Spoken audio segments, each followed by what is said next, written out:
Everyone, it's a dose of Dr. Drew. Here we are, and I welcome in my guest, Susan. I don't see him here, but Adam Housley. Let me read to you a little bit about him so you understand who we have with us here. Hang on one second. Adam was a baseball player, he succeeded over at Pepperdine, where he had a dual degree in political science and communications and a master's in international relationships from U of A. Adam played 3 years in minor league baseball and then became an award-winning journalist, covered more than 17 years on multiple platforms. He was there when the missiles fell in Kuwait and covered the war on terror in the Middle East in 5 different countries, reported in both Spanish and English. And we are welcoming him today for a number of reasons. One is congratulate your wife for nearly winning, or did she win the Masked Singer?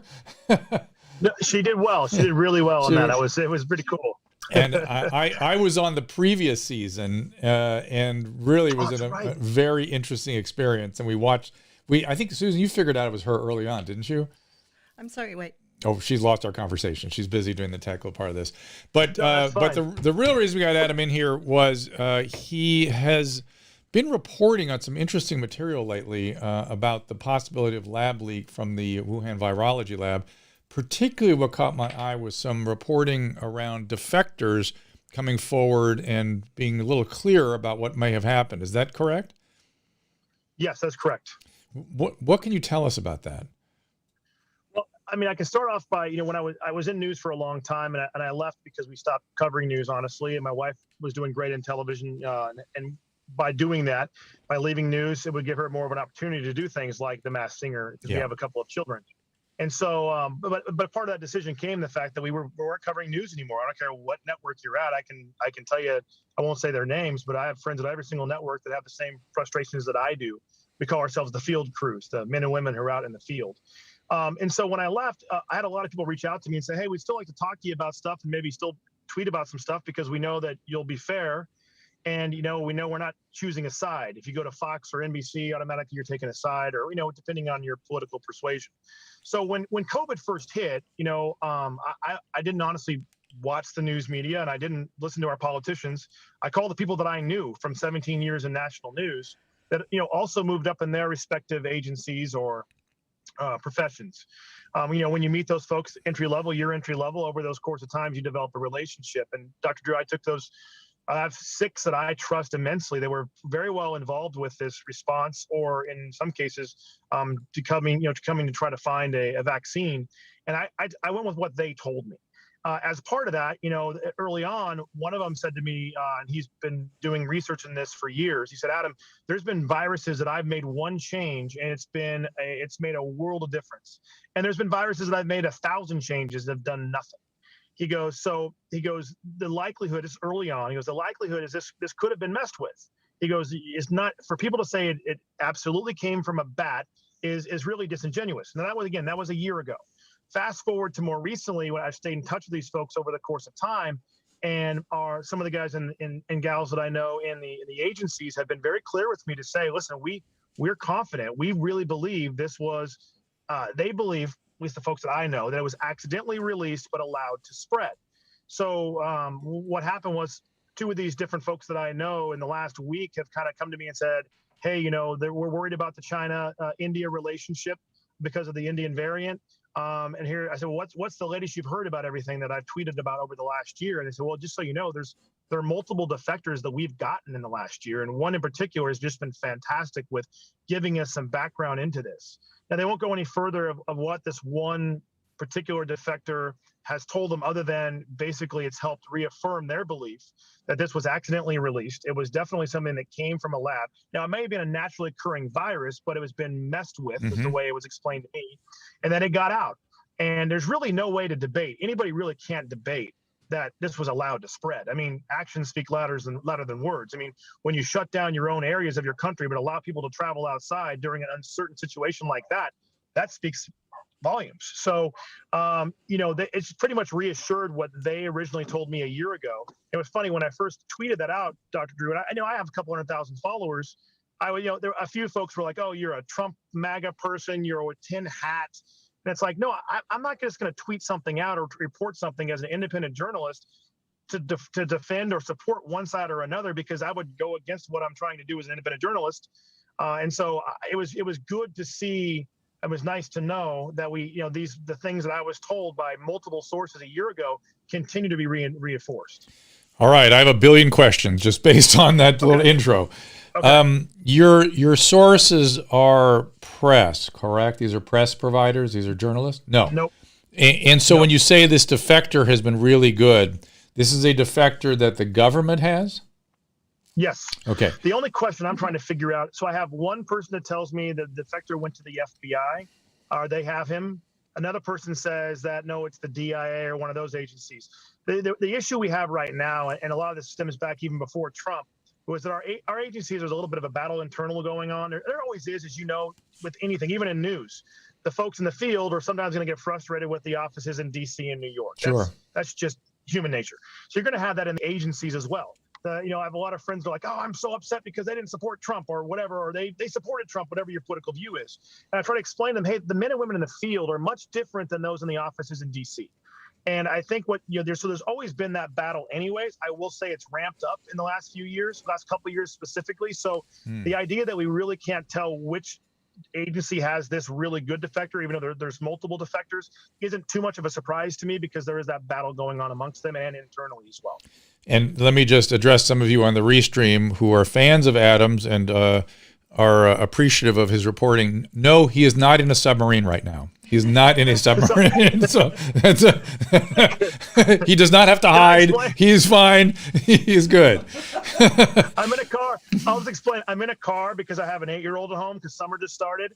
And my office is a little bit of a disarray because I got a new desk. And so I'm like, I really have no other place to go where it's quiet than sitting in my car.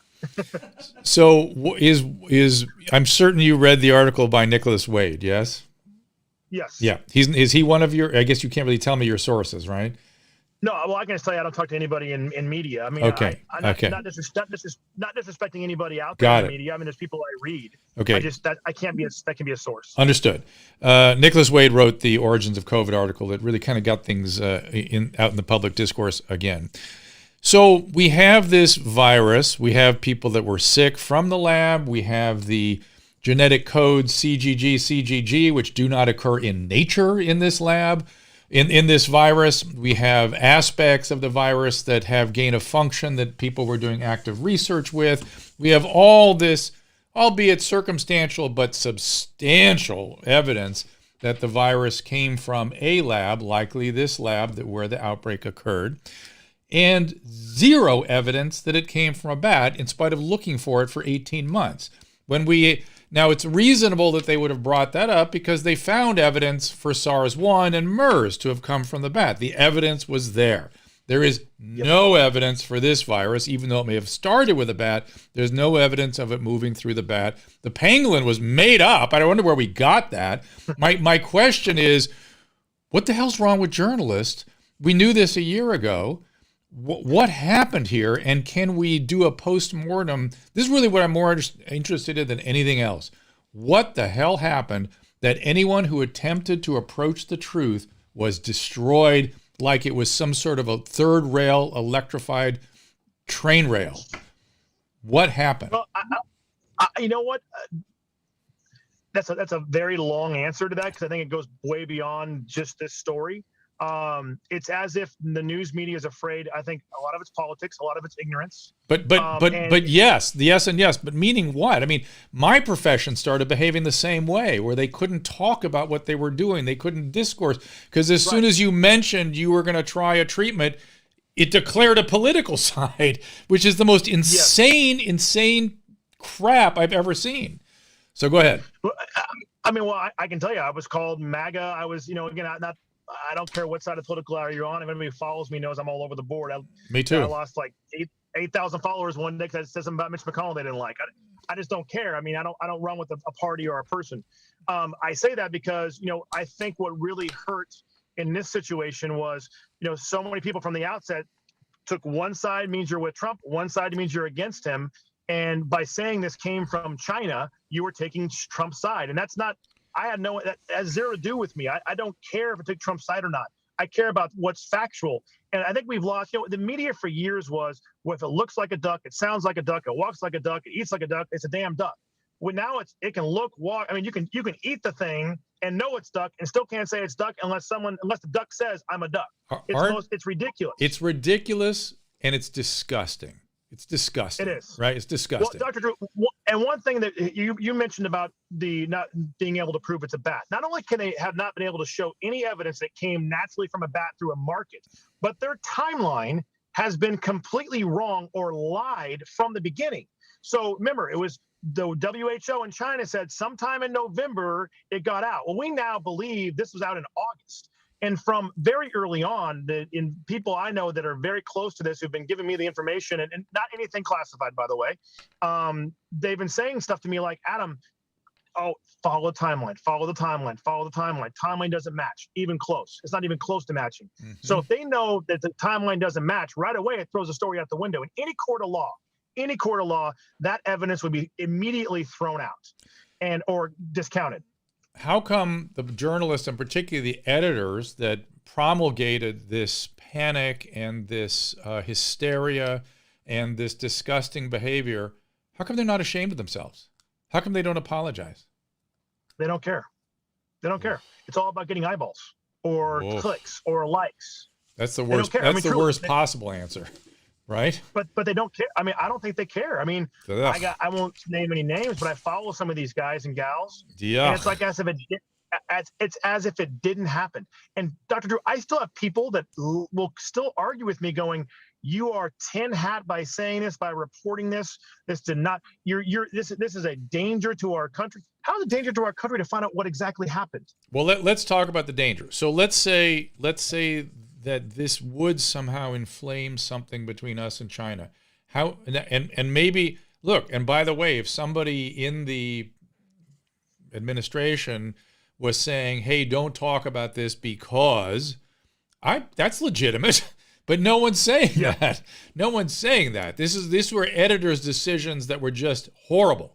This was nasty, horrible, unthoughtful, the opposite of what their job is. It should be anyway. But let's say there is somebody who's concerned about inflaming something with China. What would those concerns be? What would that look like? Well, honestly, the concern is not between U.S. I think that's where, the media doesn't understand that I'm going to rewind just a teeny bit. What I think we've lost as a profession, and I still consider myself in the profession a little bit, at least as an independent journalist, is that we've lost the perception of the world. So, for example, we don't realize other realities. We think it's us, and in our case, it was all about Trump and Biden or Trump and the Democrats. And honestly, if you talk to the folks who are investigating this, they're not worried about our response. They're worried about India's response. Mm-hmm. Okay, keep going. I mean, people forget there's 330 million Americans. There's 1.3 billion Indian and 1.6 billion Chinese in this world.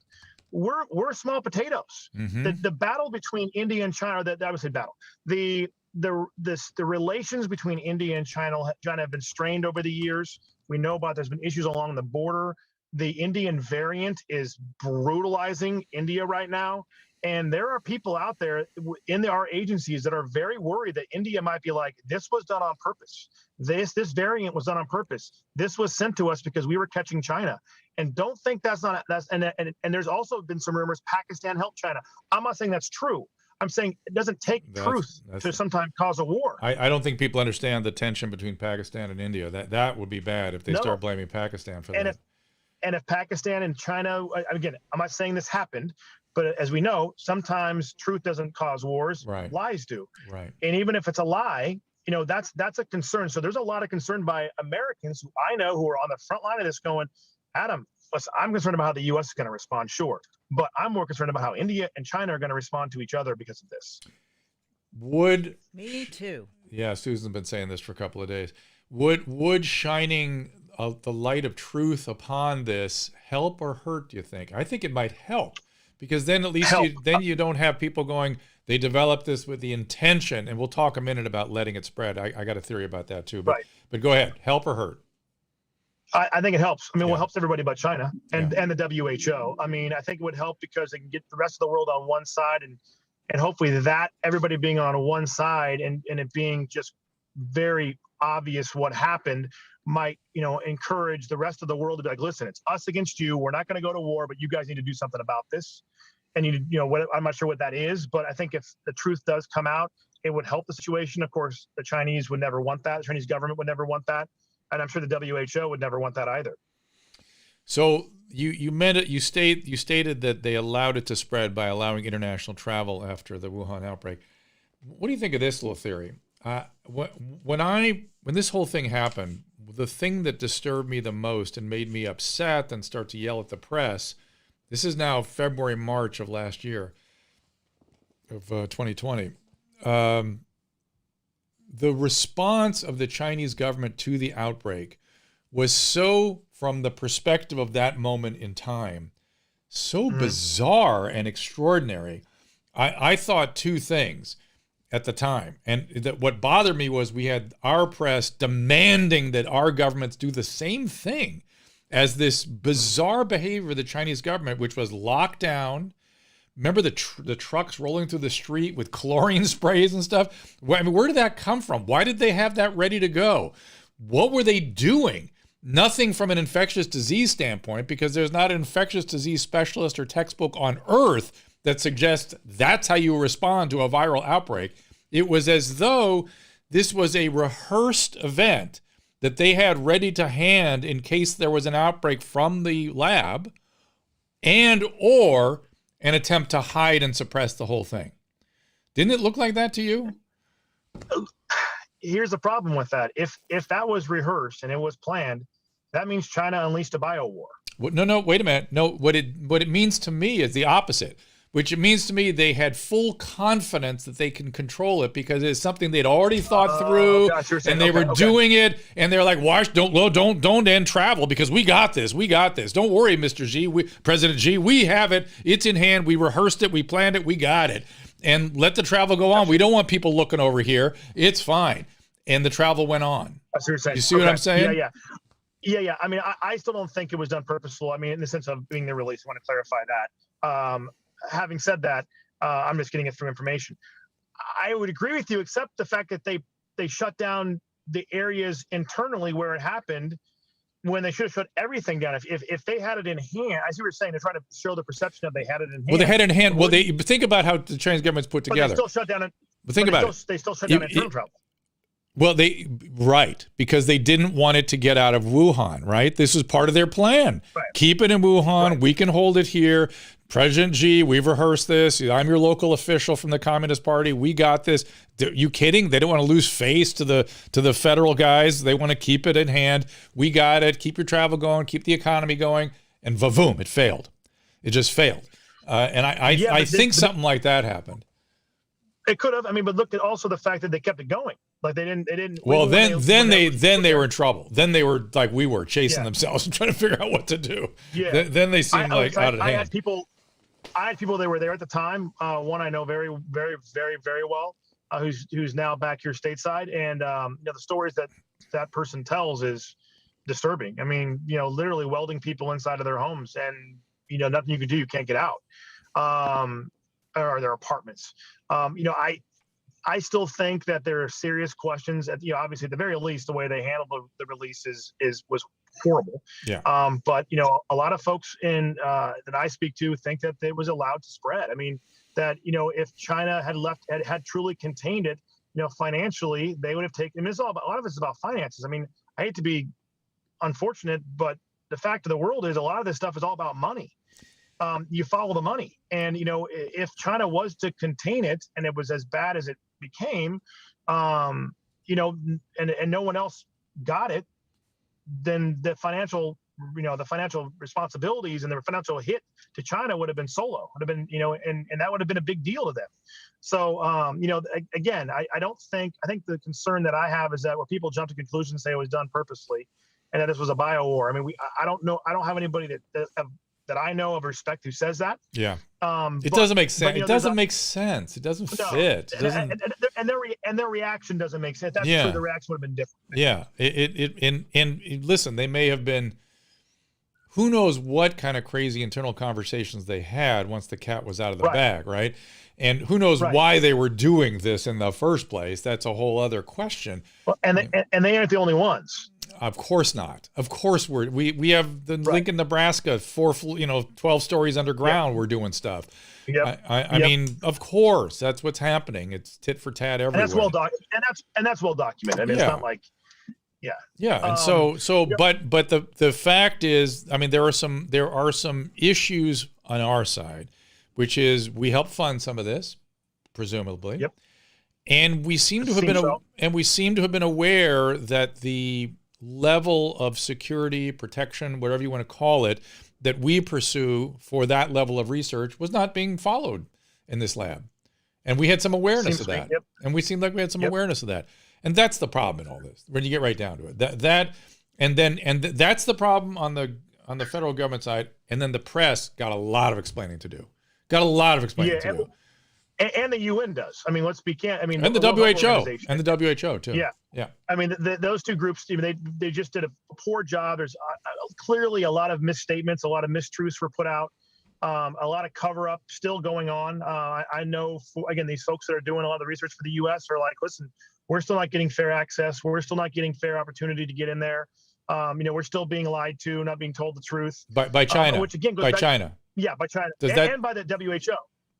Well, China, which is primarily funded by China, are they surprised by this? Is that a surprise? No surprise. But again, Dr. Drew goes back to the concern, the most recent concern, and they got this also from talking with a defector, is that truth doesn't always necessarily come out, and so it can take a lie can start a war or a misunderstanding, and so that's why the concern with India is such a big deal with the Indian variant. I mean, all it takes is for someone to truly get the word out that, hey, this is what happened.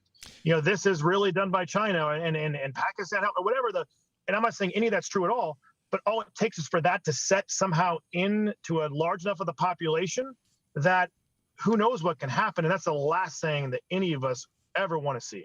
I agree with you. And that story, are you going to keep covering that? Because that seems like a rapidly evolving story.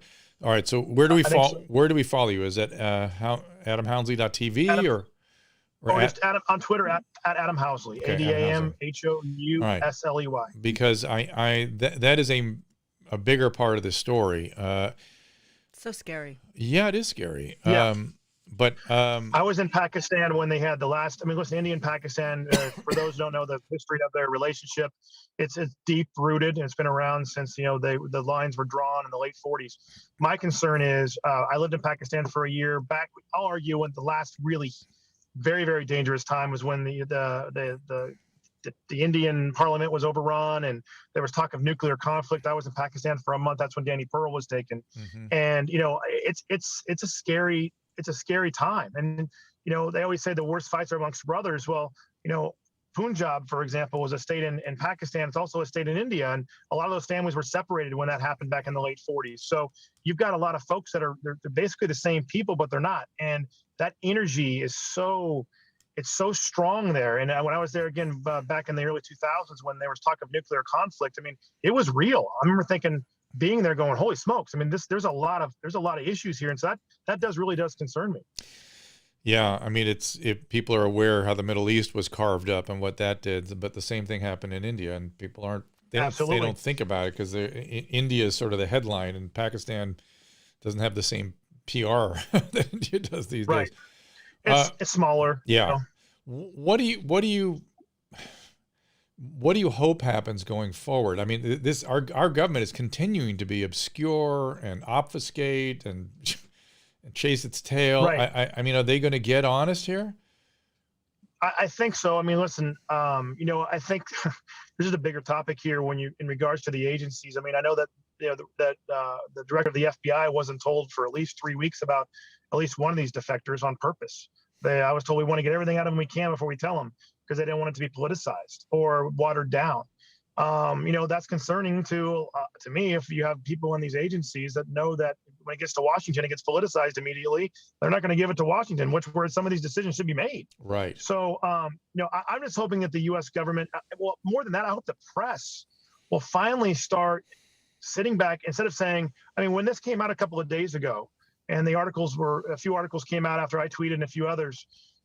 Right away it was like the press was running a PR campaign for China. It was like, oh, that's not true. I mean, the headlines, and then you read the body of the article, and they're citing stuff that's been completely disproven, or the timelines aren't even close to matching. And it's like, how can you cite that and not even take 30 minutes to look and say that those don't match? You can't. The WHO can't say this got out in December anymore. Let me ask something. I am not a conspiracy theorist, but I can't not ask the question. I can't not ask the question, which is, does China have more influence than we know over some things? And let me just say, if you go on Clubhouse right now and start talking about this, Chinese operatives will show up on your Clubhouse and start defending China. That happens every time I've been in one of these conversations. Are they getting into the media's head somehow, or the commercial buys, the ad buys somehow, swaying somebody? What's going on? Or is it just back to Trump derangement syndrome? That's a good question. I'll tell you this: the guys that are working on this stuff for, I'll say the agency, one of the 3-letter agencies, the FBI. I did a story with these guys, 8-9 years ago. The cyber team, and there's the military has a cyber team. We all have cyber teams now, and they've all told me the exact same thing. In China right now, they have warehouses full of people with, a plywood with 30 iPhones or 30 phones in front of them, and their job is to very quickly respond or to tweet or to, the bots. You see it, Dr. Drew, you put anything out about a certain topic, whether it be China or North Korea or Iran, and if you're anybody with a blue check, and this is not conspiratorial or anything, within 2 minutes, the bots start coming, and it's like, it's almost hysterical. Joined in December 2021, or sorry, December 2020. 6 followers, or follows 6 people. And you look on there, and it's clearly a bot. So this is definitely a cyber campaign. It's been going on for a long time. Well, they're very good at. They have 1.3 more billion people than we have. Is it maybe the traditional media is falling victim to this, and that they go on Twitter and they see all the people attacking, all the bots attacking you for your position, and they go, yeah, the guy's got a tin hat on. We think that too. They sort of use it. It's leftover Trump derangement for them, but the social media action may be coming from China. Oh, yes. And a lot of it's politically motivated. Even when I put this stuff out the other day, I had a couple of my friends in the media who I'm close with were like, you're really going over to the right. I'm like, how am I going to the right? I'm not going to the right. I'm just putting out what I've been told. That I got 3 separate sources who I've known all of them for years. These aren't people that all of a sudden are like, hey, Adam, you don't know me, but that's not what's happening here. And I think it's like as if the politics got so many, and it started before Trump too. It's been going on for a while. The politics have taken so many people in journalism and clouded their viewpoint. They can't step back and take a look at things without automatically choosing a side before they take a look at it. They literally guys, just step back for a second. Listen, they lied about timelines. They lied about this. We can go through the things that we know they lied about. Why are you now believing that when they say this, you should be giving the same scrutiny as you do to the other side? Unfortunately, the people that, as you say, are choosing a side believe you have to choose a side because they're fighting Nazis, or they're fighting racists, or they're fighting, and therefore they feel justified in obfuscating and lying and bullshitting and all the things they're doing. Yeah, well, I'll tell you this. I'm not throwing out the fact that we're in wine country, but I've been around a lot of people in tasting room the last 2 years, and it's reaffirmed my belief in humanity. Because the fact is, what the media is perceiving America to be, and what the media is portraying America to be, is not reality. Yes, we have those crazies on the right, and we have the crazies on the left. And I'll argue they're not much different. A lot of the same energy drives them. Clearly, they have different reasons for that energy. But most people in this country are not that way. Most people in this country can look at this and go, okay, wait a second. Okay, this doesn't make sense. And we're seeing a lot of that now. People that, are like, wait, not even politically active, going, wait, come on, hold on. This doesn't make sense. And I think that's the important thing here. We have to remember that. And that's the reason why the media has got some of its lowest approval ratings ever, one of the lowest trust ratings ever. And national media in so many ways is not doing well. Their audiences are getting older and older because they are, they're not really evolving, and they become so politicized. And the general population in the country sees that. I maybe call me an optimist, but I think most Americans can step back and go, wait a second, this doesn't add up, and it hasn't added up from day one. I agree with you, and yet it feels like everyone is so scared that they're unwilling to speak up about the truth. As I said, I think I said a half hour ago, which was that things have melted a little bit since we couldn't have had this conversation a month ago. We couldn't have had it. We would have been, first of all, it would have been turned off by the YouTube or somebody would have literally shut off the conversation in the middle. Totally. And I mean, so we don't know if that's not going to happen now. It still might, but at least we can finish the conversation, but before it would have been attacked immediately. And so we are able to have conversations, but that is a disgusting situation where sane people who are just trying to live their lives and move through the world and figure things out are afraid. I never imagined living in, sounds like 1938 Germany. Yeah, it sounds like Germany. It's like Dr. Drew, I communism. worked at Fox. I was a news guy. I went to 24 countries. I covered 12 hurricanes. Uh-oh. We just lost his sound.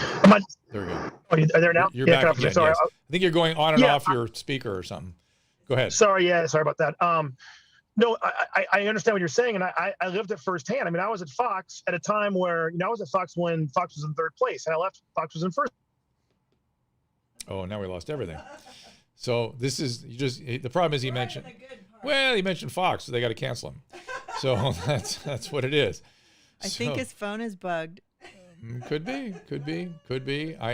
Not a conspiracy theorist, but it's certainly possible. Don't say Fox. But listen, I want to get Adam going back to his office and his kid. He's got to go do his soccer team. He's got a soccer. That's why the soccer jersey's on and everything. So Susan, do you want to maybe? I was tearing up during that because it was so nice to hear some rational discourse. I was terrified. Oh, about the Pakistan India thing or the Indochina thing or all the above? It's just I have instincts about this stuff, and it's scaring the bejeebers out of me. Oh, I think maybe he's coming back. We lost him. Okay. Well, tell him thank you. Follow him at Adam Housley. I'm going to follow him there. What we'll do is take a little break. We'll come back, and I will chat with you all on the restream, and we'll sort of decompress after Adam's comments. Anyone who's watched me over the years knows that I'm obsessed with Hydrolite. In my opinion, the best oral rehydration product on the market. I literally use it every day. My family uses it. When I had COVID, I'm telling you, Hydrolite contributed to my recovery, kept me hydrated.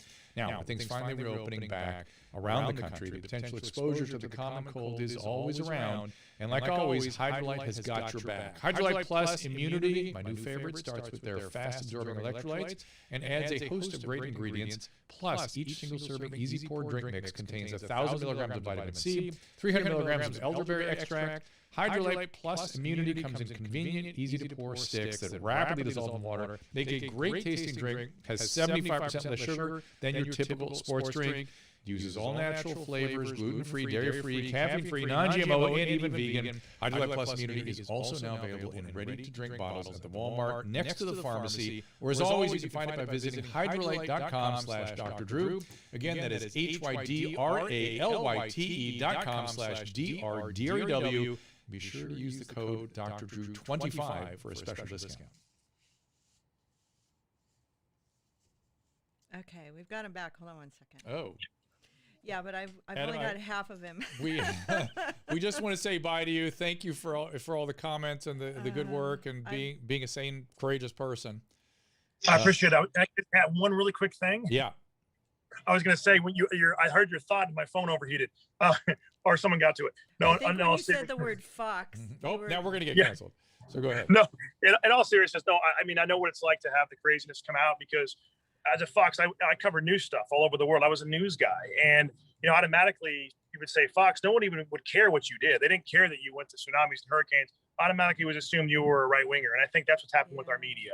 If you say where you're at, you're automatically assumed to be a certain way. Yeah. And that's the frustration I think a lot of us in the media have. I think that I've been a radical center forever. I plan to stay here. I'll join you. And I think it's time for us all to assert ourselves and to really re-entrench with what we know to be true and what our values are, and maybe something really good will have. I am such an optimist. I can say that maybe something really good will have come from this, because there were certainly things that we needed to contend with that were boiling under the surface and we had not properly contended with, and hopefully we will now. So, I agree. Adam, I will let you go. Have a great game. Yeah, thank you thank so you. much. Say hi to Tamera for me, and Yeah, we'll come to say your. hi. We'd love to come to your winery and join you at that tasting table. Be amazing. Anytime, let us know. Be amazing. Also, I just want to let you know that I had tears in my eyes listening to you because it's a little scary. My instincts are. She's been worried about this for a while, about the India-China thing, and she's been and to hear you put a little fine point on it. Yeah, I mean, I'm not as worried about us as I am about that, and where that's going. So something bad could happen. There's no doubt about we it. have to keep people Yeah. aware of it, especially the generations that have not experienced war. Mm-hmm. The people Yeah. that are censoring and doing media hits and trying to get panic porn out there for us to clickbait on. And it's really important that people understand that human lives may be at stake in the long run. So we have to be very careful about this. And as we go, my niece was one of the victims in Thousand Oaks. I only mentioned that she was 18, youngest. I only mentioned that because it's that energy that drives a lot of what's going on in our country as well, and a lot of that division. And I think that we really need to start talking to our people, our people in the industry, and everybody else to stop that, because a lot of these things that are happening internally and externally are being driven by this politicization of everything and the division that's being pushed. Yep. Agreed, Thank you sir. for keeping your voice out there. We appreciate it. Thank you. Well, I appreciate the great. opportunity. All right, man. See you, Adam, soon. All right. Bye-bye. Wow. And forgive me, my privilege showed for a second by just saying I wanted to go to the winery. It's true. But there you go. No, you want to be friends with this guy because he's honest and he's well, he knows his He's stuff. smart. He's been there. He knows what he's talking about. And you can agree or disagree with him, but it's hard to. Well, he doesn't have an agenda. He's just trying to get the facts. Yeah. So what are you guys thinking on the restream? He has a great show called The Housleys. You got to check out on YouTube. It's just they're such a cute family, and good guy. Yeah. Soccer and coach. I've known Tamera for a year. I've known Tamera forever. I know. It's great. Okay. Tom Cigars is saying if we play this interview backwards, it will have satanic messages in it. Probably. We had a few weird little blips in there. I don't know if it's my system or what, but it's weird. This is crazy. Look at all these comments when we. Yeah, I'm reading everybody's stuff here. Okay, guys, I'm almost exhausted by that conversation. I know. It's I'm kind of- sorry, honey. I had to go political on you. No, I am interested in this stuff, and I'm very disturbed by the way the press has behaved, and Well, it's that's funny what 'cause- actually upsets me is that nothing. When he said that they don't care, that's beyond disgusting. Well, they're trying to make Mortifying. money for the businesses, and as you know, COVID-19 gave us a lot of viewers, and because you have expertise in it, but it's like they're constantly every day looking for whatever it is that's going to draw the audience in, and Trump was like the best person to be in president because they could just shit on him all day and people would click on it. But Mike B101 said something really profound here. He says, ironically, local news is now the only real news. Mike, that you're the first person I've seen spontaneously say what I've been thinking, which is that local news is the big winner. Local news has continued to do its job. It's continued to be reasonable, continued to have reasonable people at the desk. And they did a good job. I was part of it for a year, and I was pleased. yeah, it was fun. Yeah, they did not. They let me speak my mind. They didn't tell me what to say, and and they covered a lot of important stuff during some crazy things that were going on last summer. And so I really do feel like you're right. Local news was a big winner in this. What are you guys asking about now? How do I think about the Paul Merriweather fight? I don't have any thoughts. I think that's amazing that he was able to hold his own against Mayweather, whether Mayweather was in peak form or not. I wouldn't want to get in the ring for 2 seconds with Mayweather. I don't know about you. Yes, defense start. Given this about re-engineer COVID to infect bats, probably. Have I seen the interview with Dr. Corey? I want to ask a question of you, Drew. Yes. Why are they developing these viruses in the first place? Well, I don't have direct knowledge of this, but my understanding is, A, to see what's possible with viruses. B, there's no doubt some countries are doing it for warfare, but if it's not one country doing it, there's no doubt they're all looking at it. But they're primarily looking at it not to use as an offensive weapon, though God knows people, even so-called good countries might. They're using it to understand what the defense would be, what to do for treatment in a pandemic. How do you manage a pandemic? How do you create vaccines in a pandemic? And they obviously, Well, we just learned that. yeah, they obviously didn't do their research well, because they did not, the way things were handled was not systematic, was not good, and had a lot of room for improvement. Hopefully they will have learned from this. Well, we have a see. smaller country, but we sure had our shit together when it came to The building vaccine. a vaccine. Right. And this is something that people seem to miss, and that is that we, in concert with BioNTech in Germany, kind of saved the world. And nobody is saying that. We should be, everybody should be thankful for that. But we'll see, I guess, when it's all over. I don't know, it just scares the bejeebers out of me. The drug that I don't know if cracked it's COVID. my intuition, my, semi-psychic self, but when I see stuff like that, I just My sense on you is that you're usually a little overly sensitive to things that turn out to be real, but your sense of them are a little inflated. So I would normally, in other words, I think you're detecting something real that needs real attention, but that will probably get it. You know what I mean? yeah. Like, you see the worst case. I don't think we're going to get that. I always predicted a little bit. Though. I don't think we're going to see the worst case. I think you're worried about the worst case, and I think I we am will. worried about it. I'm having terrible nightmares every night, chaos nightmares. I haven't But had you always do. I haven't had a fun sex dream in so long. It's Well, just terrible. It's like my gut is just like my subconscious is so afraid, and I have it's always trying to save people and not make sure everything's okay. It's driving me crazy. But when I see stuff like this, I just go, uh-oh, this is not good. China has a history. Yep. And, I'm worried about the rest of the world getting mad at China, not us. Because obviously we have tried to keep this country from going nuts over it. And well, talking to an Adam gives me a little more optimism. So I feel kind of good about it. It's an exhausting topic. It's emotional. But I think, what are you saying here, AJ? Worked for stuff before I had to deal with petty things. people are agreeing with me. Don't be naive. Honesty is not China's forte. Right, AJ. I think that's correct. Communist governments have no obligation to, no value of honesty, because their ultimate value is the well-being of the party, right? And so whatever advances the cause of the party is justified. Well, everybody That's wear a one of the- mask because I it's don't know good if you for ever everybody. studied That's it political feels like philosophy, communism. but that is one of the things that people worry about when they see communist systems, which is that the actual philosophy of values and morality subjugates to the party. And that's one of the very, very concerning things about that point of view. So I just feel like we're all going down that path. which path is that? We're going to turn into communists.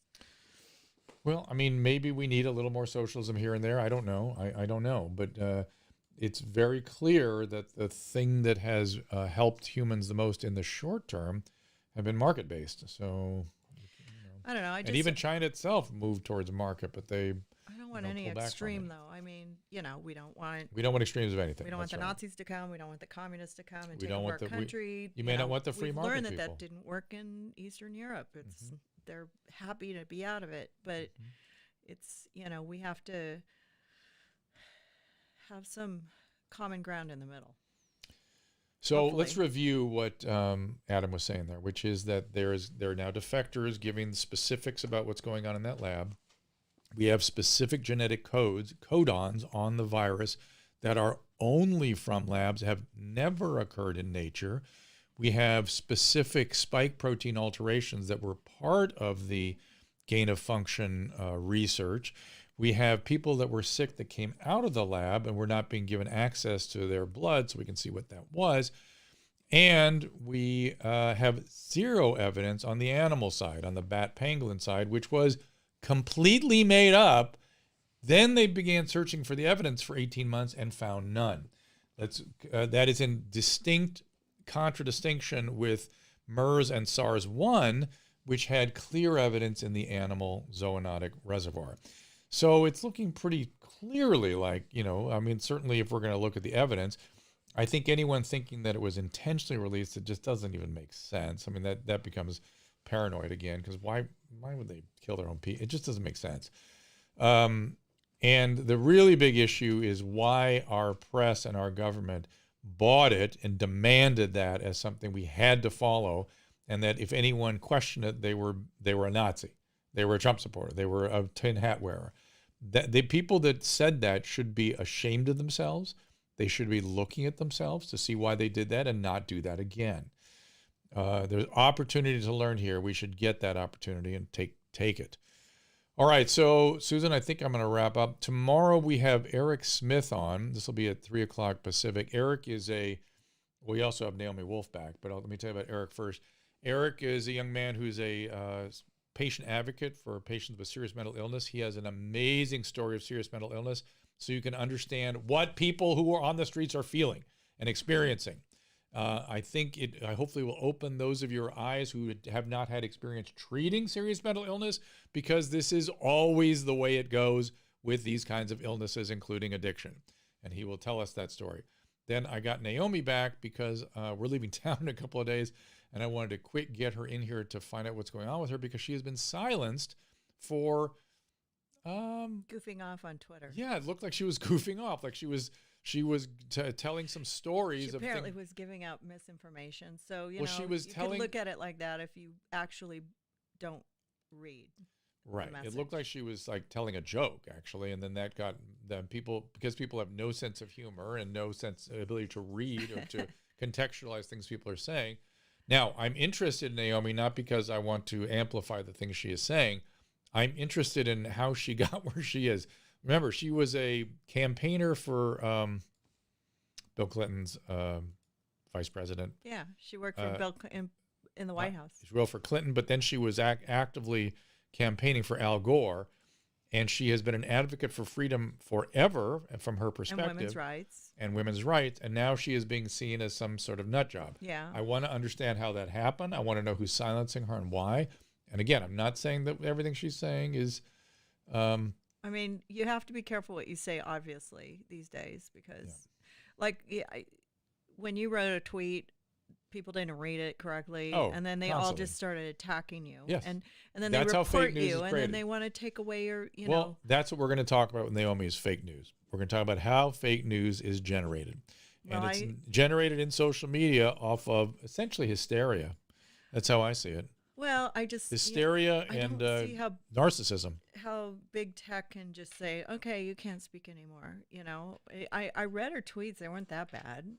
I mean, they were out there, but I thought she was kidding. Even if she wasn't kidding. Do you know how many crazy people say weird stuff on Twitter that I read all day, and how many people attack you constantly and say things? I mean, I just have to look and make sure that it doesn't say that they're going to come over and kill us in our sleep, but. It's just astounding what's out there, and you can be a porn star and do crazy things and be on Twitter, but you can't kind of make a joke about something or be serious about something. Like, I don't think children should get a vaccination. Like, okay, that's your right.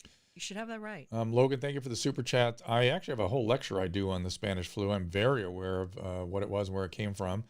So I'm not quite sure what you're looking at exactly. John E. Hoover channel? Yeah. I don't know what that is. Yeah. But we will check it out for you. Who's our new North Star, Drew? As I said to Adam, I think Fauci will be okay when the dust settles. I think he may get sacrificed along the way here. But I've been through 5 pandemics with that man. HIV, H1N1, SARS-1, MERS, and now this one. And he has been an excellent source of guidance the whole way. The problem is this time the governor stepped in and took away control of what he was trying to do, and it made everyone angry. And now, remember, he did not close businesses. He did not close schools. He did not recommend those things. And you wouldn't be so angry with him for missing the obvious story around the Wuhan viral lab if the governors hadn't done what they did. So that being said, I think when the dust settles, he's going to be okay. But, I just don't think he knew everything. Well, he did make, he as Adam says, he was adulterated a little bit. He wouldn't take any position on the large demonstrations during the summer. He could have said, this thing really doesn't, we knew it during the summer. This thing really doesn't transmit outside, and people's privilege in demonstrating is something very important. They should exercise that privilege, but keep distance. Instead, he said, well, I can't say anything about that. And that was a mistake. And then it was a mistake not to at least look more carefully at the Wuhan. He made a lot of mistakes. That's what happens in pandemics and wars. People make mistakes. There's going to be mistakes. Human error. You can't be 100% right in the fog of war. It's just not possible. So no, Della Fortin, he didn't become more of a politician. He just got infected by the political winds that were blowing, I think, and it affected his judgment a little bit, I think. And that's a shame. And that's where people are angry with him. So as Mike B says, he made the mistake of attempting to finesse the truth. He was trying to walk a line, and he missed where his target should have been, which should have been go outside, demonstrate, keep your distance. That would have been an excellent recommendation. Better than stay inside and don't move around. Stay inside is where the disease transmitted. And we kind of knew that during the summer. But again, if you didn't say mask and lock down, you were saying you're on one side or the other, which is science is on neither side. Science is not a political endeavor. And when it becomes such, guess it becomes like the Nazis use science. The governments should not be dealing in science. Science should be a completely autonomous operation. I understand that it's almost never that happens, and it's very difficult. But that's upsetting, especially medicine having been succumbed to it. It's disgusting. It's disgusting. People should be embarrassed. They should be ashamed, and they should look at themselves. If you don't want to apologize publicly, fine, but be disgusted with where you've gone. We never should have gone there in so many respects. So, all right. That's that. Mike B says, don't sugarcoat or hide things from the public. Mike B is exactly right. Don't sugarcoat or hide things from the public. They've treated us, the general note from our public health officials has been, you can't handle the truth. And that used to be something that people on the right said. That was the military and the right. Go watch A Few Good Men. That was a very right-wing, you can't handle the truth. Only I'm an authoritarian and I can tell you the truth. Now, the left has become, you can't handle the truth. Look, whoever adopts you can't handle the truth is wrong. The public can handle the truth. The public is smart, and they need to make their own decisions. And right now, I'm worried about the truth as it pertains to vaccines. People need to be given the vaccine information to make informed consent. You should get the vaccine. You should get it. But you need to have informed consent in order to do so ethically. And you look at Alex Berenson's stuff a little bit. There's getting to be obfuscation. TS, how has the left said that? The left said it through Dr. Fauci, who said, the left said it in LA County. They've said it, these were people the left said it through Governor Newsom. They've all said the same thing. You can't handle the truth. We're not going to tell you what's really going on here. And that's the obfuscation. That was I don't know I can't tell you whether or not it's the right thing or the wrong thing to demonstrate. I'm not. No, he knew. He knew it was good. It was okay to be outside. He should have said it was okay to be outside. Or he should have said, I have a position that it's so important to me that we allow people to demonstrate that I'm willing to subjugate my position on the virus for a minute. He should have said something like that, something honest, rather than pretending he didn't understand the question, which came off as disingenuous. That was the problem. Yeah, Susan said they're saying there should be a strike back, Susan. I am blaming anyone who tells the public they can't handle the truth on either side. There you go. That's a mistake. That would be like us as physicians saying we can't do informed consent with patients because they can't handle the truth. We can't give them all the risk and benefits because it might overwhelm them, might scare them. We always give you the full risk-benefit profile. We always do it, and then we give you our recommendation based on our experience. That's what the politicians should have been doing, and they did not. And it's disgusting, treating you like children like that. It's ridiculous. So anyway, whomever said it, I don't care who says it. It's all bad. Okay. Sean, how do I tell my wife I don't want her to have a boyfriend? Sean, that will not end well. I can tell you that for sure. How did Fauci know about all that info? Well, he lied to Rand Paul 4 days before we all found out, now facing discussion. Again, he didn't lie, he obfuscated. He pretended he didn't understand, and he got vague, and he took a position as such. He was sort of adulterated in some way. He should have been more transparent. All the healthcare officials should have been more transparent. It would have helped so much. But again, who knows? The press might have actually canceled people for being transparent and open. Maybe that's what they were afraid of, being canceled. Whew. H1N1, Joe Singlala, sucked too. I had H1N1. It really sucked. It was a bad illness. I'm with you on that. And most people don't even know that pandemic happened. It was a terrible pandemic. It was awful. Isn't pretending you don't understand when you do understand lying. Terry, it's obfuscation. It's sort of obscuring things. It's not lying, it's telling an untruth. It's unwilling to tell the truth. And those are different things. Those are different things. Why do we barely hear about H1N1, Tom Cigar? Because that was the decision of the government at the time. And there was not the kind of craziness going on in the press where the press was dictating the government what they should do. Plus, it wasn't made in a lab. I'm just saying the press was dictating the health decision-making and health policies of a government. That's disgusting. It shouldn't be that. It shouldn't be that. Fartis, yeah, you can't cherry pick. I agree with you on that. But again, obfuscation is a different thing. It's listen, and you heard Adam talking about the fact that it might have been consciously to prevent a problem with India and China or China and Russia. We don't know what the international concerns were behind closed doors. Maybe they had, listen, lying is not wrong. You have to remember this. Lying without justification is wrong. And the problem is people sort of obscure the justification. They sort of hedge it like, oh, I'm justified in lying because, well, it's me. That's not justification. If your justification is you're going to save thousands of lives, all right, that's justification. So active lying can be justified. It can be. Can you lie? Again, this is the classic statement. Would you have lied to be able to kill Hitler? Of course you would. That would be justified. Now, or for national security. Yeah, the problem is it's when it's evolving in real time, it's a harder thing to say, it's a harder thing to understand. It's like saying, would you have killed Hitler as a child if you could have and had lied to have done so? Well, when Hitler was a child, you didn't know he was going to be Hitler. So you can't really do these things in real life. So what made me a conspirator, not a theorist? I'm sorry, what is that? We all need intense therapy. Tom Cigar said he'd totally kill Kid Hitler. Penny Ford, what is evil? What is evil? Give me let's see what you guys are saying here. Fauci never reached celebrity status, corrupted by celebrity. I don't know if that's true. No, he was a celebrity for all of us since he's the reason I got involved in radio. I knew him in 1983. And he was excellent, and he remained excellent. And well, I kind of agree that he probably should have stayed off the interview circuit, when he started getting popular and stuff. Because I don't know that that's true. I don't know that's true. I just feel it bothered you, okay? Well, I just think that it got too big for him, and it was, he's going to be the fall guy eventually. It just happens. So I don't know. Well, and then he's got a book. He's trying to make money off the book. Okay.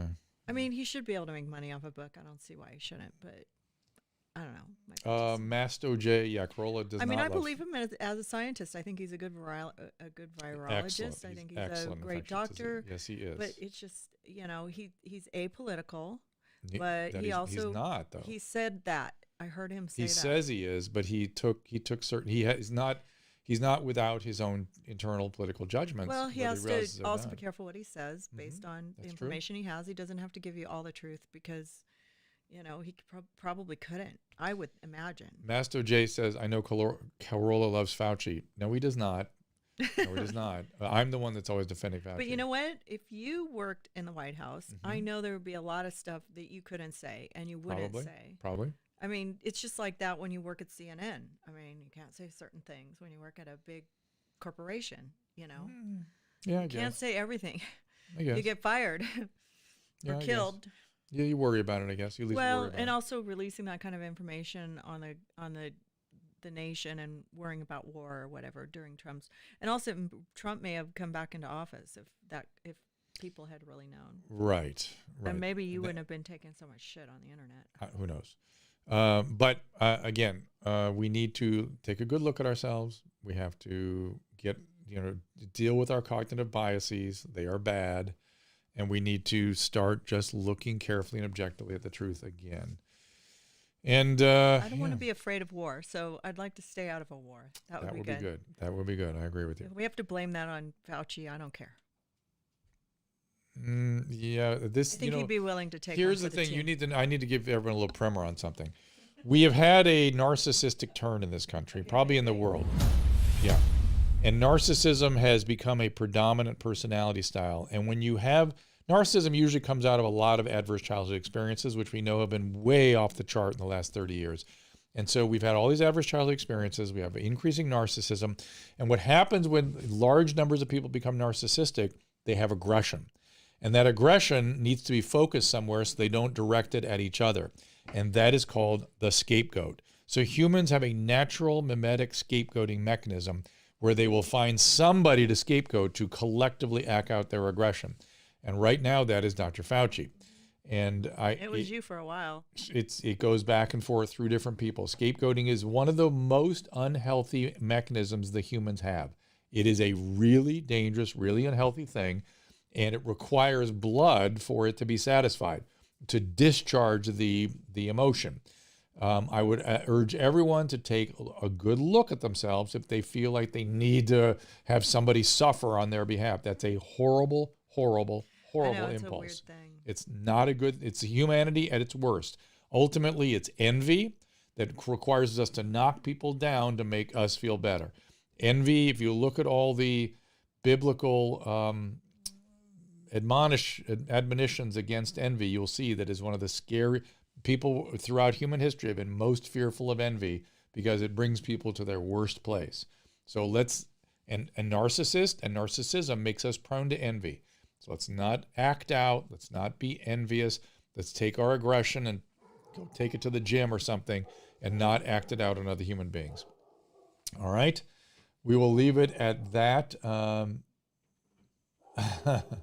Thank you so much for your comments. Thank you to Adam. Yes, cancellation misdone is scapegoating. Absolutely. That is, guillotines are scapegoating. Cancellation, cancel politics is scapegoating. It's collective scapegoating to discharge your aggression so you don't turn it on each other. The problem with scapegoating is eventually everybody gets scapegoated. You, the scapegoat, the person doing the scapegoating eventually gets scapegoated. That's in the mechanism of scapegoating. So be very careful with it. Okay. Thank you all. Thank you, Adam, for a little conversation and your good work in the follow him at Adam Housley, Housley. And tomorrow, again, we're very excited to have Naomi Wolf back to see what happened to her and get Eric Smith's perspective on anosognosia, everybody. Anosognosia is the block in the ability to see what's happening to you when you get serious mental illness. He will tell you his story. He's an advocate now. We'll see you tomorrow at 3 o'clock. I am so grateful for our friends at Blue Microphones. Not only have they completely changed what our show sounds like, they've given me headphones so I can monitor things better. This is the mic for millions of creative people, and now I know why. I'm so grateful for them completely changing the quality of our audio. You'll find Blue mics like Yeti and the Mouse, which we're using here, both in pro studios and home studios, literally all over the world. Their popular Yeti caster is a Blue Yeti microphone, plus a boom arm system that's behind many of your favorite podcasts. I run into them all the time, and now I know why. If you've ever thought about creating your own podcast or YouTube channel, Blue can make you sound and look great. Just visit bluemic.com and click Get Started, and you can start telling your story. Anyone who's watched me over the years knows that I'm obsessed with Hydrolite. In my opinion, the best oral rehydration product on the market. I literally use it every day. My family uses it. When I had COVID, I'm telling you, Hydrolite contributed to my recovery, kept me hydrated. Now, with things finally reopening back around the country, the potential exposure to the common cold is always around. And like always, Hydrolite has got your back. Hydrolite Plus Immunity, my new favorite, starts with their fast-absorbing electrolytes and adds a host of great ingredients. Plus, each single-serving easy-pour drink mix contains 1,000 milligrams of vitamin C, 300 milligrams of elderberry extract. Hydrolite Plus Immunity comes in convenient, easy-to-pour sticks that rapidly dissolve in water, make a great-tasting drink, has 75% less sugar than your typical sports drink. Uses all natural flavors, gluten-free, dairy-free, caffeine-free, non-GMO, and even vegan. Hydrolite Plus Immunity is also now available in ready-to-drink bottles at the Walmart next to the pharmacy. Or as always, you can find it by visiting hydrolite.com/Dr. Drew. Again, that is HYDRALYTE.com/DRDREW. Be sure to use the code Dr. Drew 25 for a special discount. Help me keep my mommy hole. Did anybody call the belly button mommy hole? Is that some lingo I'm not picking up on? Haven't heard it yet. I have not either. But maybe it'll catch on. How about ta-ta there fuckface? Is that something I should know? Because that's a Fed Smoker reference. I figured. Yeah.